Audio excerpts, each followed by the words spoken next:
नमस्कार, आप देख रहे हैं आज तक। मैं हूं गौरव सावंत और मेरे साथ मेरी सहयोगी गीता मोहन। और आज 9 मई रूस का आज विजय दिवस है, विक्ट्री डे। 9 मई 1945 जब नाजी जर्मनी ने सोवियत संघ के आगे हथियार डाल दिए थे और यूरोप की जीत इसे माना गया था। उस समय 27 मिलियन सोवियत सोल्जर्स और सिविलियंस ने अपने प्राणों का सर्वोच्च बलिदान दिया था। और 1945 के बाद ये जो तस्वीरें आप अपने टेलीविजन स्क्रीन पर देख रहे हैं, ये आज की विक्ट्री परेड के हैं, लेकिन हर वर्ष इस तरह की विक्ट्री परेड हो रही है। बात इस समय हम मेरी सहयोगी गीता मोहन से कर रहे हैं। गीता और मैं दोनों रूस और यूक्रेन की जंग को पिछले वर्ष कवर कर चुके हैं। मैं यूक्रेन में था, गीता यूक्रेन और रूस दोनों में थी। और आज की यह परेड रूस की दृष्टि से बेहद महत्वपूर्ण है गीता, न केवल रक्षा की दृष्टि से बल्कि सामरिक दृष्टि से, विदेश नीति की दृष्टि से, और इसके बारे में विस्तार से बात करेंगे। लेकिन आज की परेड में खास क्या होने वाला है गीता, खासतौर पर तब जब कुछ ही दिन पहले रूस ने यह दावा किया था कि यूक्रेन की तरफ से क्रेमलिन पर एक आतंकी हमला हुआ था, ड्रोन स्ट्राइक हुआ था गीता। बिल्कुल गौरव, ये ऐसे वक्त पर आ रहा है, ऐसे वक्त पे ये दिन सेलिब्रेट किया जा रहा है जब सिक्योरिटी कंसर्न्स बहुत ज़्यादा हाई हैं रूस में। और पिछले साल हम यानी कि मैं और मेरे camera person Satya victory day पर मॉस्को में थे और सेलिब्रेशंस बहुत ही धूमधाम से हुआ था। लेकिन इस बारी थोड़ा म्यूटेड होगा कहा जा रहा है।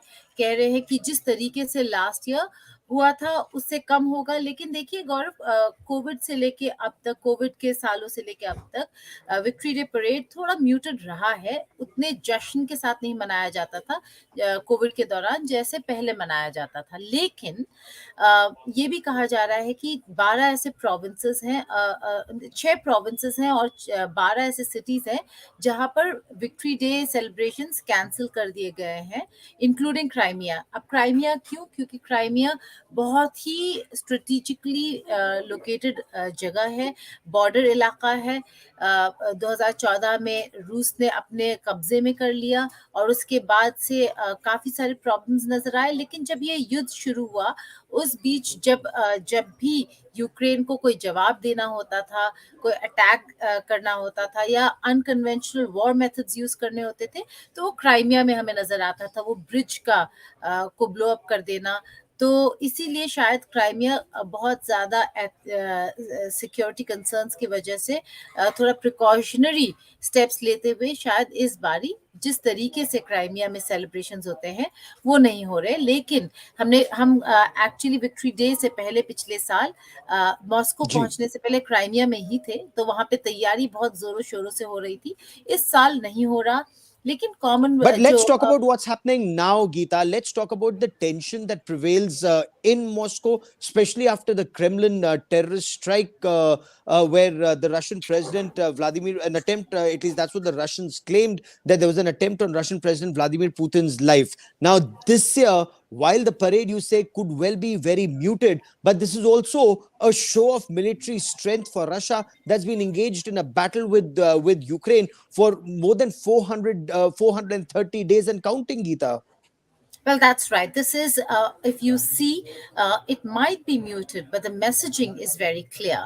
The messaging from the Russian side, and you will see that when all the weapon systems, the march past goes through the Red Square, Gaurav, which is where the Russian president would be administering the entire parade. But before that, you're seeing visuals of maybe these are some of the file footage, and if not, then it could be them entering into the Red Square area. They take an entire tour of the Moscow city before entering the square. So in moments from now, you'll see the official starting of the parade. Having said that, like you said, muted, but messaging quite clear.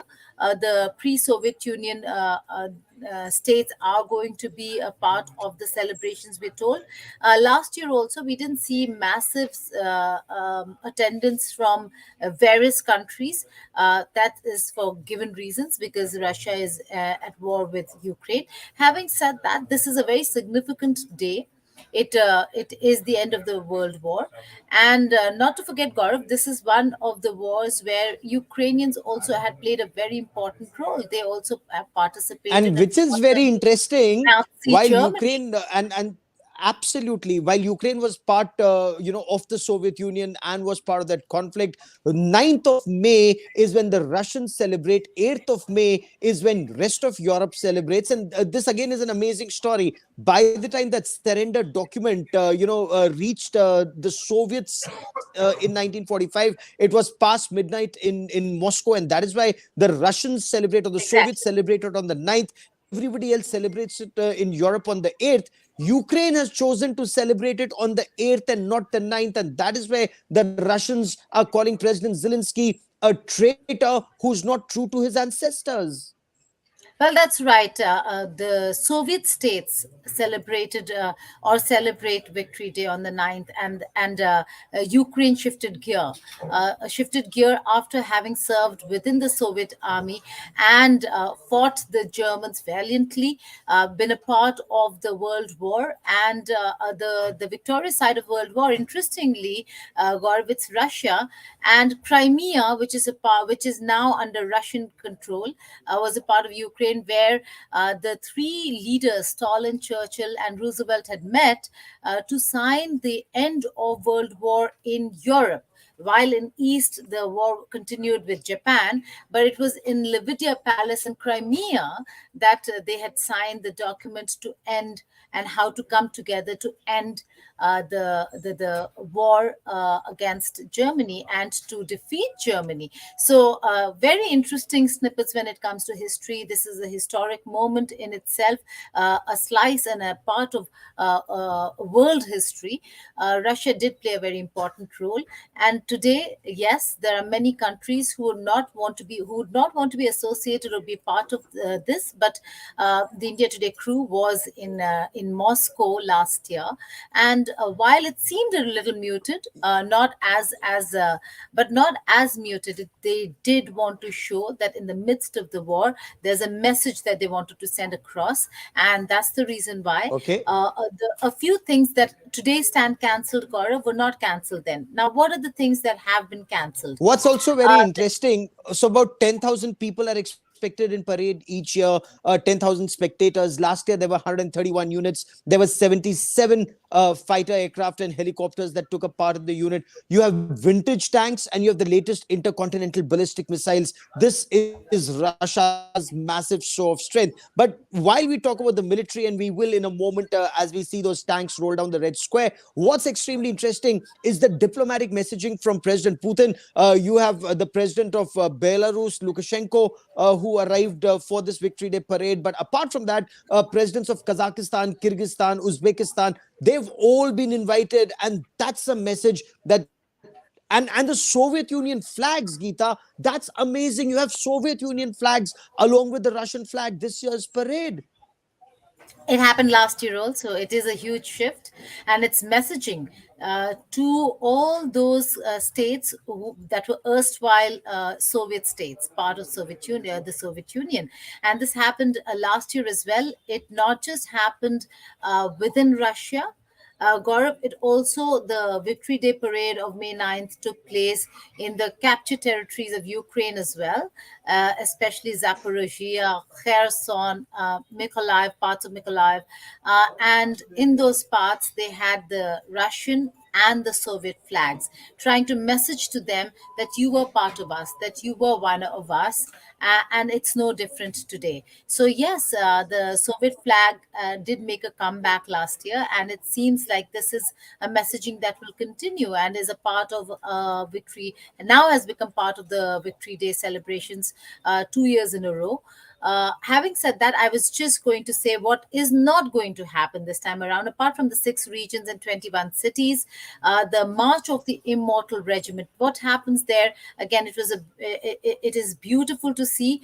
We are talking in times of war, so not many people would be able to see the positive light or throw a positive light to what really happens in Russia. But Gaurav, it's a very important and a significant moment. After the parade gets over, The families of those who lost their loved ones in that war hold pictures of their forefathers and walk down the city. So that march of the Immortal Regiment is not going to take place this year round, is what is being reported according to British reports.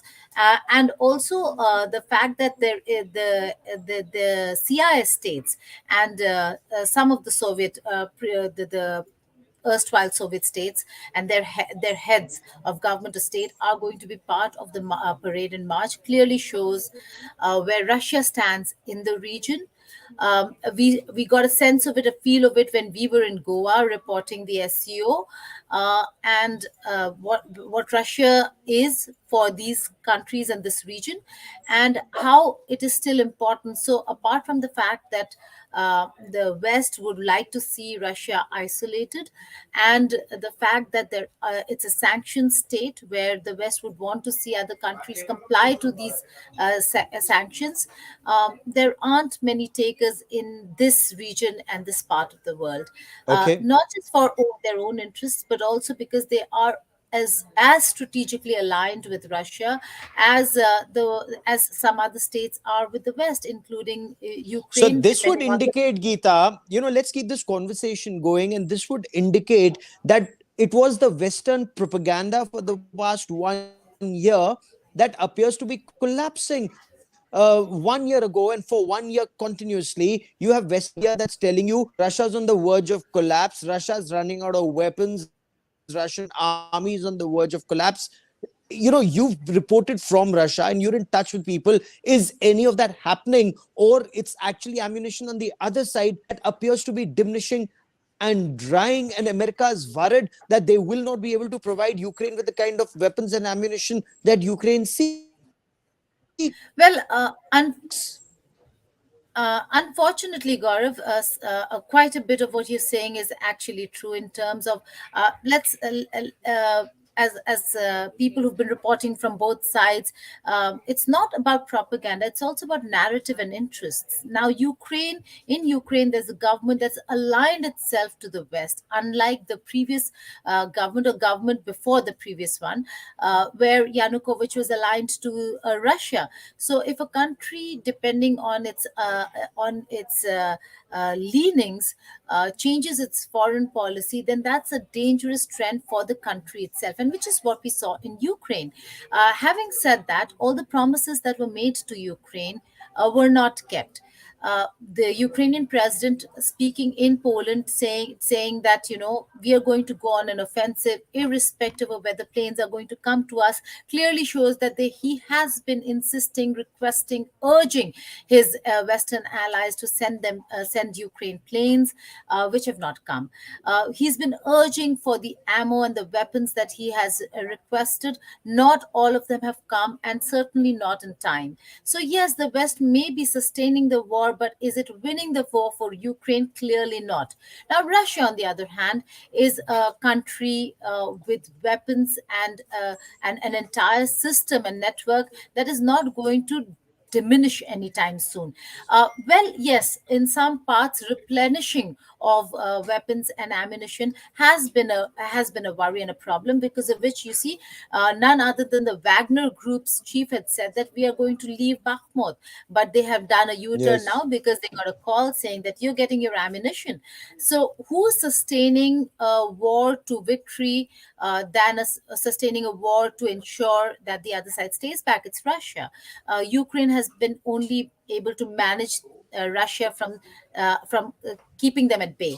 But Russia has made advances, and those advances are In where fact, not in since you mentioned where Bakhmut, military. and let's take this conversation forward on that line. Russia wanted to ensure that it wins Bakhmut by the 9th of May. It would have been a symbolic victory. It's all but won it, but to a very large extent, the Ukrainians are still holding on. And whether they will be able to hold on to whatever pockets and remnants of Bakhmut after today remains to be seen, because this is where Russia intends to mount its next major offensive. And then take this war forward. Both sides are talking about a spring offensive, but Geeta, to a very large extent, the large amount of ammunition that had come in, the new weapons and systems that had come in, the air defense systems that had come in, a lot of those weapons and ammunition have been destroyed in sustained Russian airstrikes and drone strikes. Some of those drone strikes continued even last night, and this would be a setback for Ukraine. So symbolically, they've been able to hold back Russia from the May of 9th of May. But will they be able to hold back Russia or this massive offensive that both sides are planning from this point on? Remains a big challenge, Geeta. Well, that's the whole thing about a war, Gaurav. Last year, when we were there for Victory Day, the idea was, and they said that it is a little muted, and the president is not going to make the kind of statements that he was intending to make, is because the plan was Odessa, and Odessa did not really happen for Russia. This time it's Bakhmut. But the fact is that it's war. Strategies will keep changing. At the end of the day, who has an upper hand over here?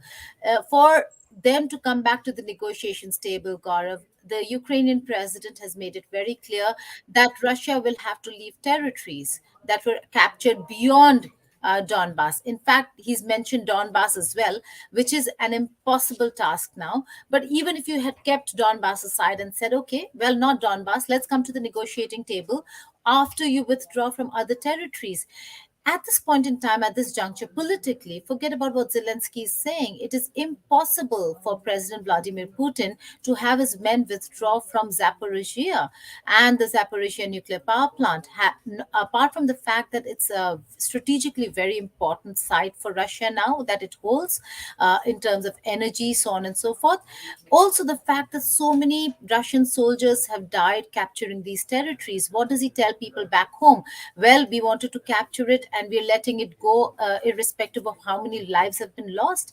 That's not an argument that will go down well with the Russia, with the population, where in some quarters, Putin and his administration are having a hard time explaining and answering. Why? Because yes, Russia has had, and what Russia has done is the alternatives of dealing with countries, friendly countries in local currency, Okay. de-dollarization of the petrogas economy in such a large extent that that Putin is now pushing for people to pay in rubles or buy in rubles and pay in local currencies. So that changes dynamics. So Russia is trying to find alternatives to the problems that exist with the sanctions.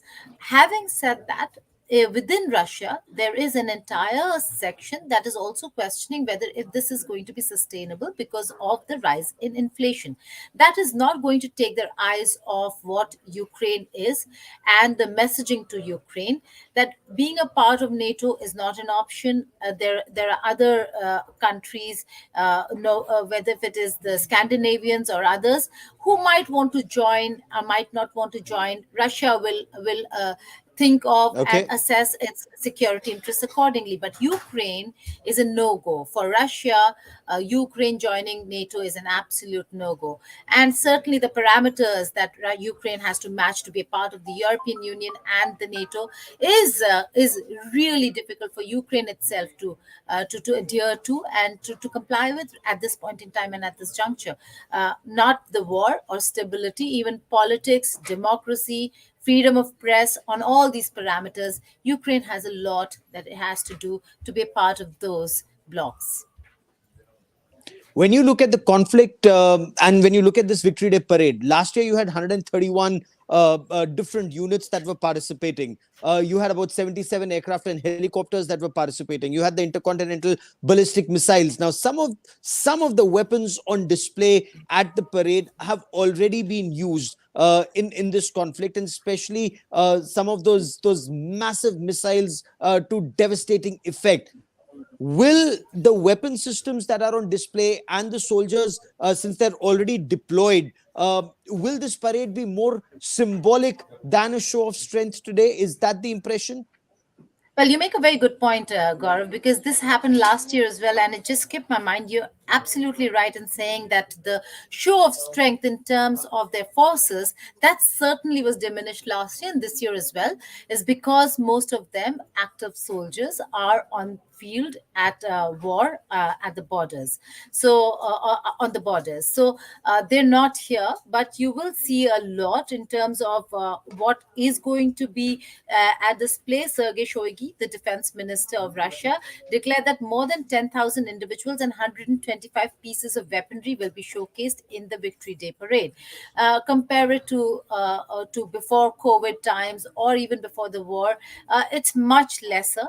But that again, like you said, Gaurav, it is because the country is at war, and there is only that much that they can do in terms of mobilization and in terms of Where resources is this to war ensure. headed? Where is this war headed from this point on, especially at a time when both Russia and Ukraine are talking about the spring offensive? Look at the ground realities right now in Ukraine.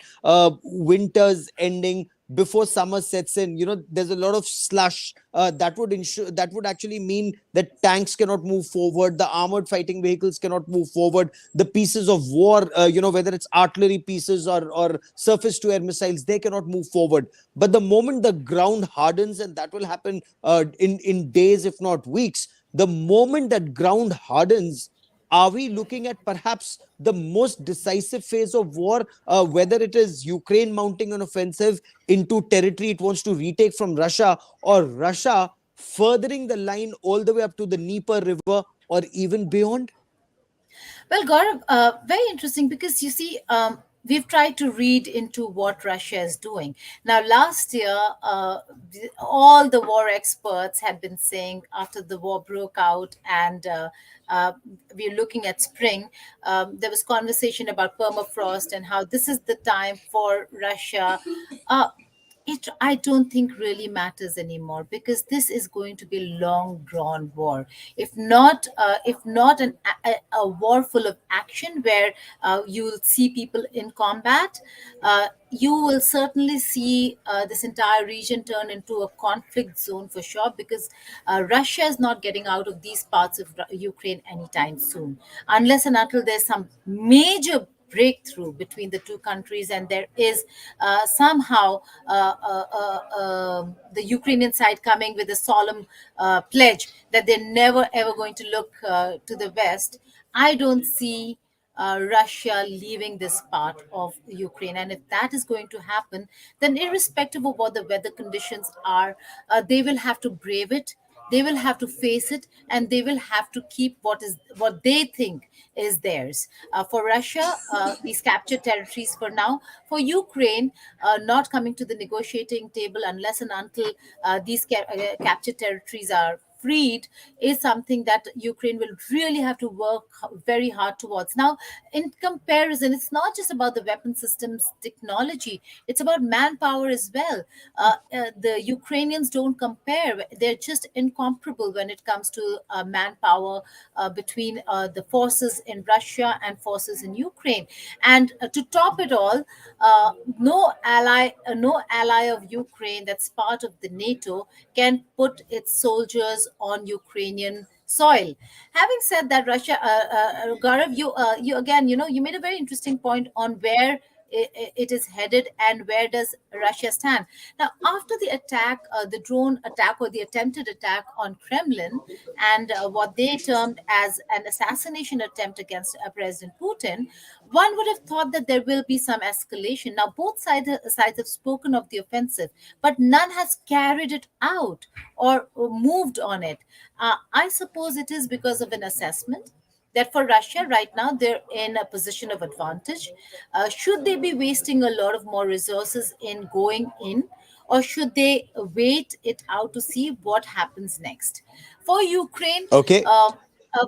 again, they are in short supply, not just for weapon systems, but also manpower.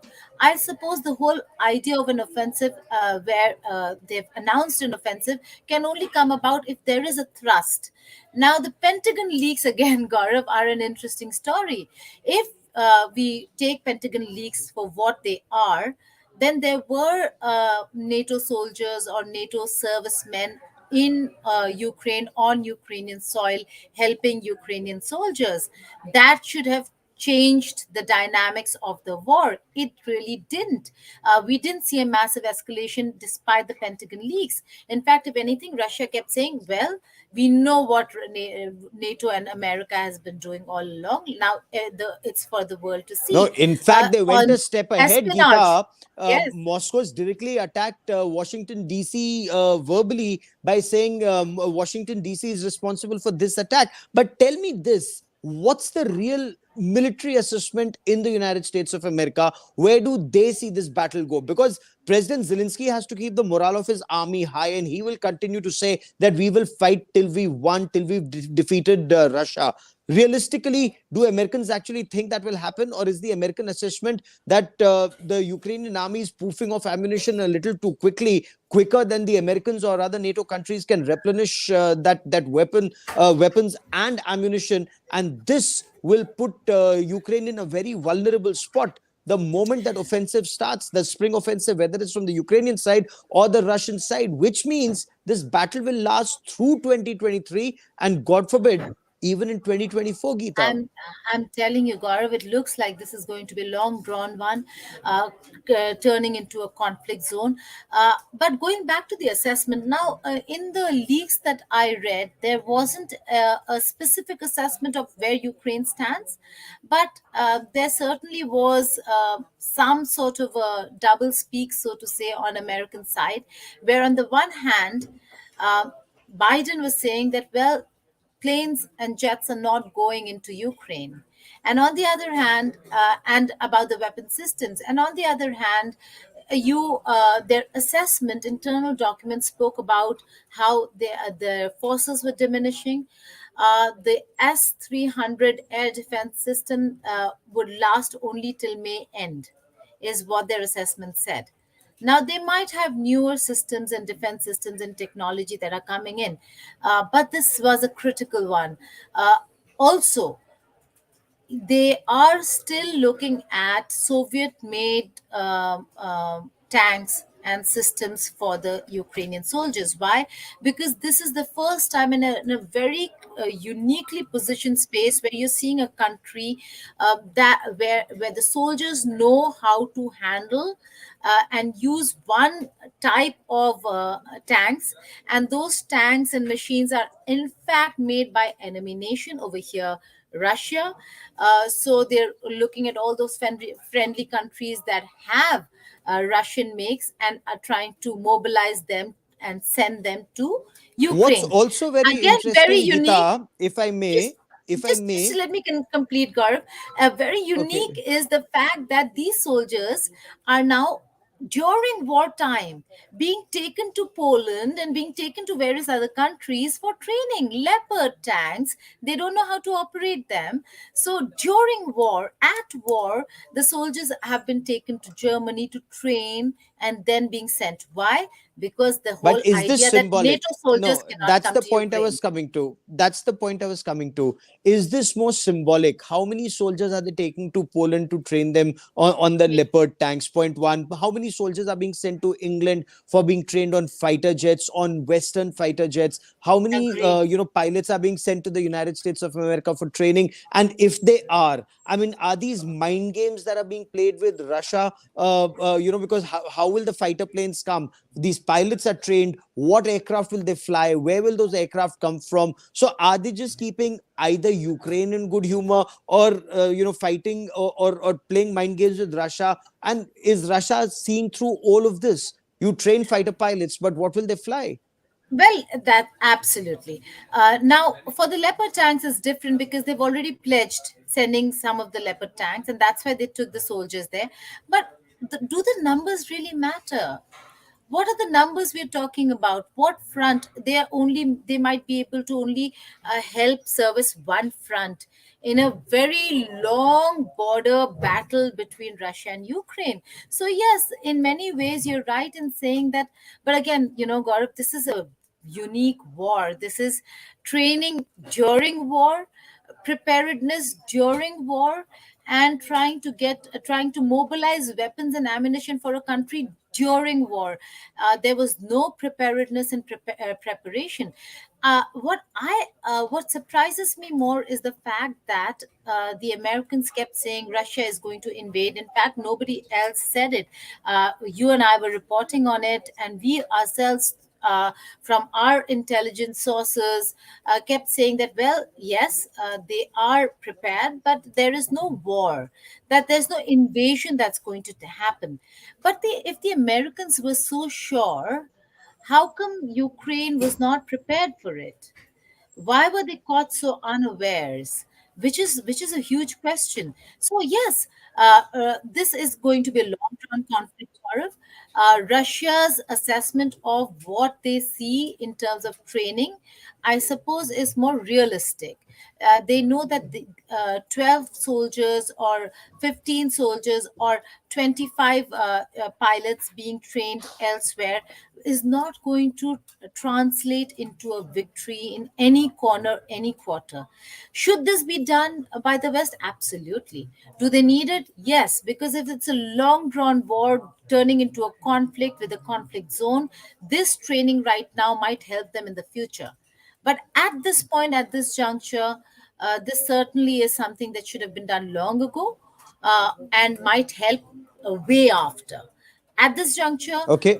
it doesn't seem like this Where is did something. Russia go wrong? Because now we are 440, almost 440 days into this conflict. Russia was believed to have taken Kiev. They said, the moment they start rolling down from Belarus, within a week, Kiev will collapse. And 400 days later, it's Russia that's bleeding as much. And when a bigger power bleeds, it's loss for the bigger power. So why is it that this victory day, Russia's unable to celebrate that victory? Where have they faltered? Or is Russia actually fighting the United States of America and NATO forces on Ukrainian territory? And that is why it's not Russia versus Ukraine, it's Russia versus NATO here. Well, to a certain extent, yes. But again, I think in terms of assessment, Russia maybe underestimated Ukraine to a large extent. There has been mobilization of people in Ukraine, Gaurav. You were reporting of how people were just joining in throngs. Um, uh, there there are instances of conscription, but that happens during war at all places where Ukrainian men under above 18 were not allowed to leave the country. That was not the case in Russia, because the Russian forces were intact, in place, and already prepared and ready. So there's a huge difference there. Did the West, in a way, did not really portray the real, or give the real picture of what this could mean for Ukraine? I think so, yes. But for Russia to be where they are at this point and have a long drawn war is certainly because of a West's intervention. If not for the West, there would have been no war, because there would have been no Russian invasion. And even if there were, it would have died down very soon, because they would have come to the negotiating table. A lot of questions, Gaurav, about whether if Okay. Russia did intend to take Kiev. Now, the meeting that took place in Turkey, in Istanbul, was important, because that's after that meeting is when forces started withdrawing from Kiev Oblast back to Belarus. So, if the intention was to take Kiev, and the manner in which they already had a multi pronged attack, they were already well within the reach of Kiev city. It would have been a bloody war if they intended to. And they, in all Would probability, that happen in this phase, Geeta? Because, while we talk about history, let's talk about what will happen in the days and weeks ahead. If the spring offensive actually starts, and by most accounts in Ukraine and Russia, that offensive will take place. Both sides are amassing weapons, systems, and troops for the spring offensive. Would this be, God forbid, the deadliest phase of the war, deadlier than what we've seen? And I was reporting from Irpin and Bucha and Borodyanka, where some of the fiercest battles had taken place, including, when we were reporting from Mariupol and Kharkiv. But is this now likely to be really a bloody phase of war that starts in the form of the spring offensive, Geeta? It is going to be very bad, but I still don't think that Moscow's intention is to take Kiev right now. I don't think that's the purpose, because somewhere down the line, Gaurav, Ukraine is different from other countries that were part of the Soviet Union, uh, and other countries that now are part of NATO as well.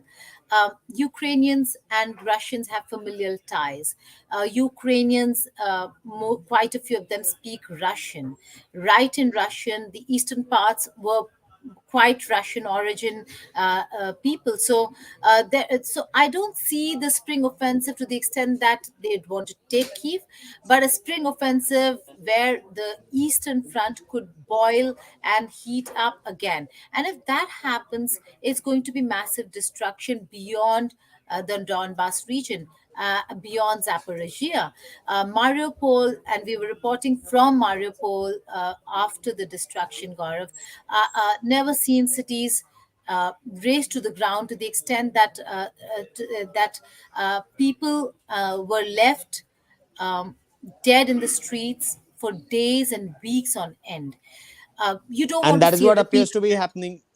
But You that don't want is to. exactly what appears to be happening in Bakhmut right now, with bodies littered on streets, according to reports. And perhaps after today, we will see what happens. Does Ukraine intend to hold it for longer, or will Ukraine pull back? But the Russian diplomatic show of strength, having not just the president of Belarus there, who's of course stood by President Lukashenko, has stood by President Putin throughout, but the fact that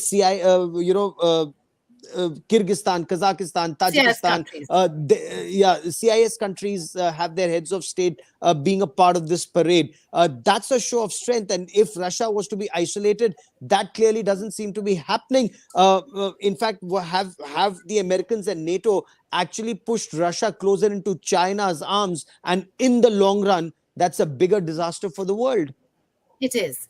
Strategically speaking, right now, which is what I mean in America, whether if you like the Republican policy or not, the whole idea of taking on Biden by the Republicans was this, that your focus should have been China. When we were focusing on China, you took your eyes off China and you start focusing on Russia, with Ukraine saying that, well, we are going to be part of NATO, so on and so forth.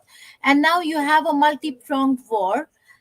You have wars on various fronts. Conflict is at least, and tensions on various fronts. You have to deal with Russia. You have to deal with China, and you have to deal with Russia and China together, which is a bigger problem in the region, especially when you're talking about China's plans in the Taiwan Straits, China's problems with India, that doesn't seem to go away, and doesn't seem that it will be going away anytime soon. But those should have been focus areas, and instead, you neither could isolate China, nor have you been able to isolate Russia. All you've done is, in the attempt to isolate both, you have managed to get them much, much closer to each other. And strategically, that does not work for any of the countries, because either you have problems, countries have problems with China or with Russia. Having both of them together on one side certainly doesn't help anybody. Although over here, India certainly is uniquely positioned, because India has very, very good ties with Russia.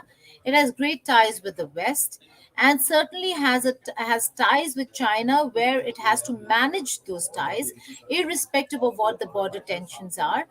China and India, at a different level when it comes to manufacturing, so on and so forth, are still engaged. But it's a very difficult relationship, and like Dr. Jaishankar said, it's an abnormal one, because the border tensions are a problem. But the focus shifted, Gaurav, for America. The moment you started looking at this end, you shifted your focus from one of the biggest problems that the world was discussing, and have not moved. There has been no headway on the resilient supply chain that every world leader keeps talking about.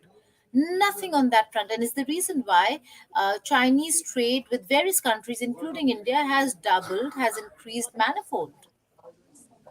In fact, hasn't America, and perhaps this is something that President Joe Biden would need to answer, hasn't America created a bigger problem than its hands? You already have China, that's a major threat. You've created the Russian threat, and you've made Taiwan vulnerable, because if the Americans are unable to supply weapons and systems to Ukraine, will America be in a position to supply weapons and systems to Taiwan? As many argue, God forbid, should the balloon go up there. And this is where the challenge becomes immense for the world. What could and should have been handled diplomatically was handled through conflict.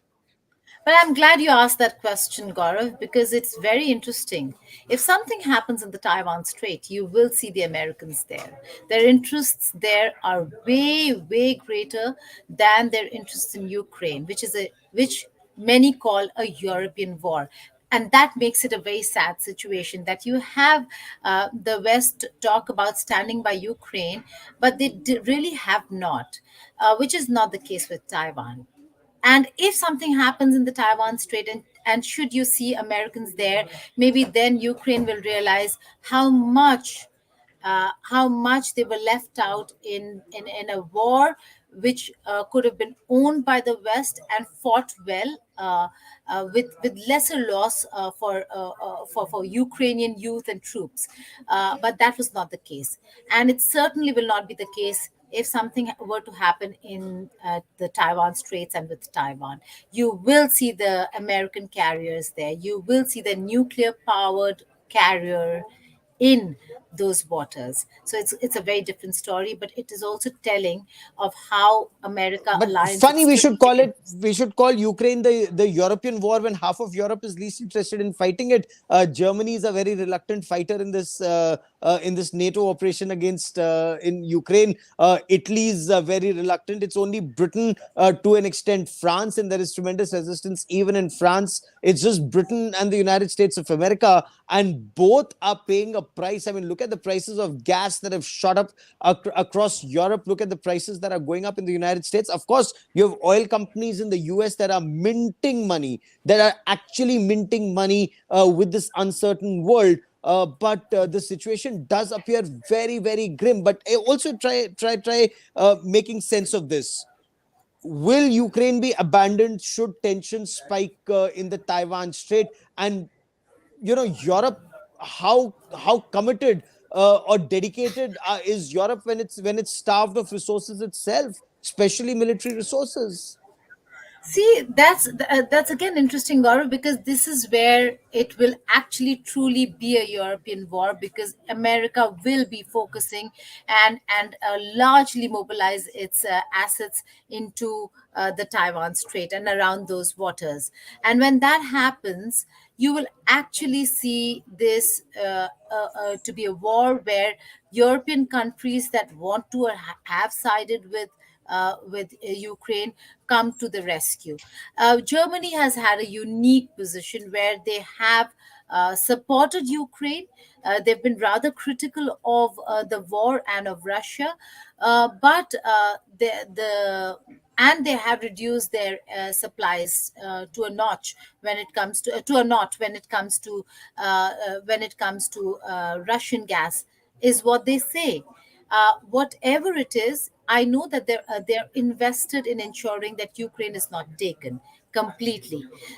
They're also invested in ensuring that Ukraine is not defeated, even if not taken.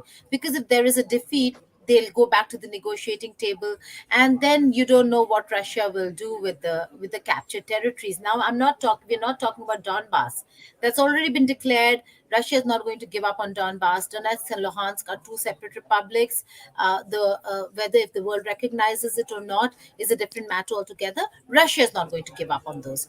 The other captured territories will be the question. Now, in that, you will be looking at Europe having a higher say, because even if Ukraine is defeated, it cannot be captured, it cannot be taken. And that's where the stakes lie. For Russia, the clarity is that this is a buffer zone that they need, because they cannot have an if you know Gaurav, if the West and Europe thinks that Ukraine is unstable and they have shifting loyalties, So does Russia. Russia thinks the same way about Ukraine. It's unfortunate that Ukraine has to understand that they look like an unstable country because with the change Okay. in government, their foreign policy changes. Yes. So, Now, so both what's sides. extremely interesting is the commentary that's coming in from Russia. They're saying that they defeated Nazi Germany in the Second World War this day, 9th of May 1945, and they will defeat what the Russians call is a neo-Nazi regime. That's the commentary. Again, on the other side, you have the Ukrainians who are saying that Ukrainians played a key role in defeating Nazi Germany, and they will defeat neo-Nazi forces of Russia. So you have these allegations and counter allegations, and unfortunately, it's people and soldiers both sides who are dying. But Geeta, relentless drone attacks have also taken place on Ukraine in the past couple of days. While the attacks on Kiev, did not succeed, but attacks in other parts of Ukraine that have led to massive losses, loss of life, and loss of property. That's right, because the entire country is not covered by the air defense system, and it's also the supplies will be diminishing when it comes to the S-300 because they will be completely out of ammunition by the end of the month. While the Western forces are going to replenish them with or send them their own systems, that doesn't take away from the fact that it's a very large country and people are suffering because of the problems. Having said that, the neo Nazis, again, a very interesting conversation there.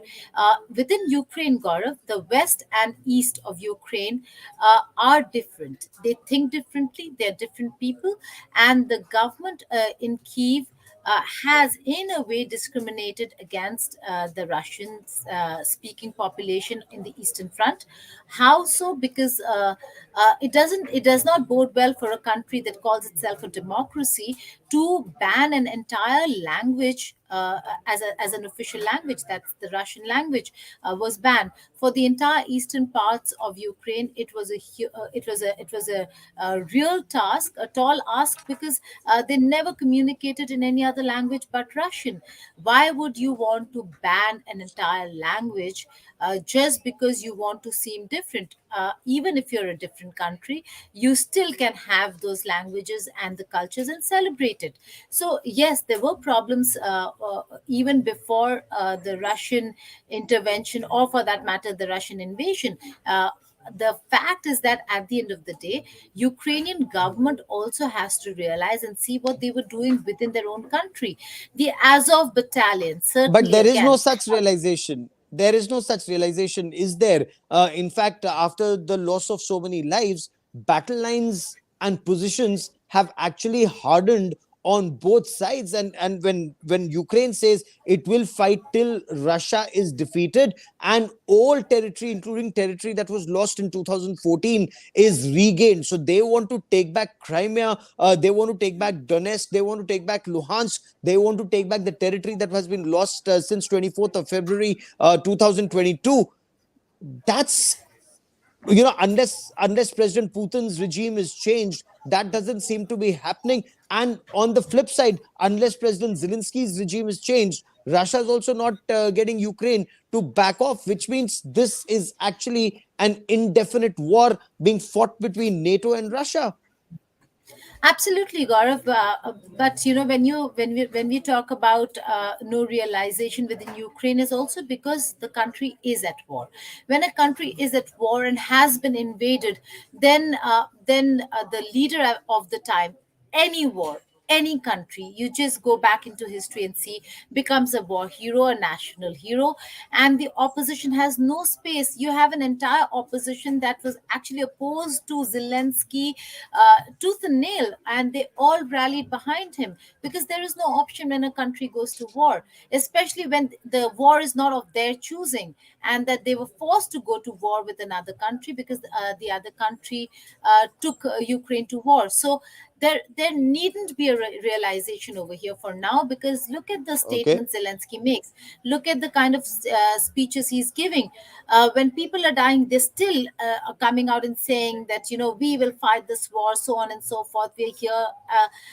And see, it did not go down well that there was an entire Vogue magazine projection of the president and the first lady saying that this is wartime and all you're looking at is posing for magazines. So that did not go down well.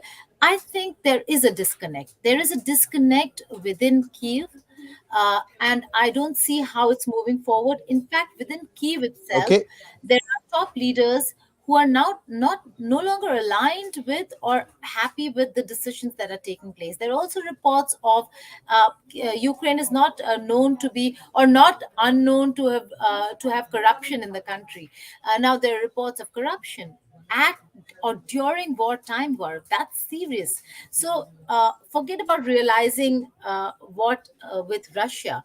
There is enough problem within Ukraine, and in some time you'll see a lot of, maybe in spurts, but implosion because of certain reports that are coming out, which includes the Pentagon leaks and now some reports about corruption to do with the defense aid that was coming into Ukraine.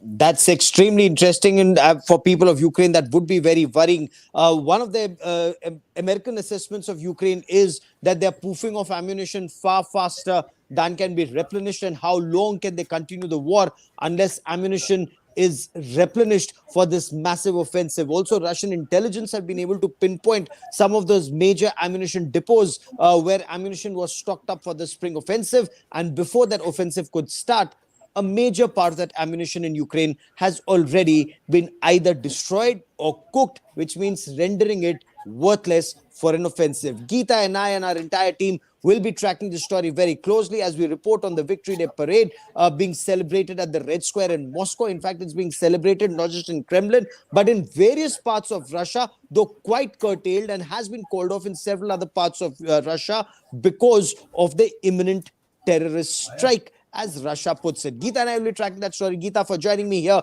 on this India Today special broadcast. Many thanks. We're slipping into a quick break. News and updates continue on India Today. Stay with us.